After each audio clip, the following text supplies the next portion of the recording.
సుమంగళిగా నిత్య కళ్యాణిగా అన్యోన్య దాంపత్య జీవిత భాగస్వామురాలై శాశ్వత లక్ష్మీ నివాసురాలై సువర్ణలక్ష్మి అమ్మవారి ఉపాసకురాలై శ్రీరామదూత స్వామి వారి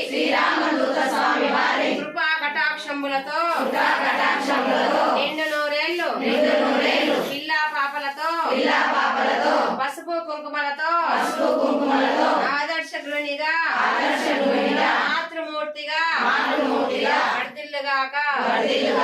శుభం శుభం శుభం శుభం. దీర్ఘ గురువనుగ్రహ ప్రాప్తిరస్తు, మనో సంకల్ప సిద్ధిరస్తు. ఇప్పుడు నువ్వు వెయ్యమ్మా.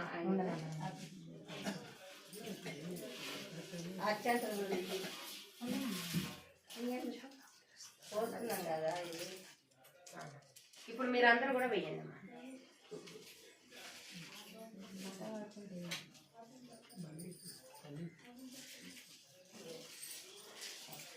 ఇప్పుడు మీరందరూ ఇట్లా రౌండ్ గా దగ్గరికి రండి, నేను చెప్తాను.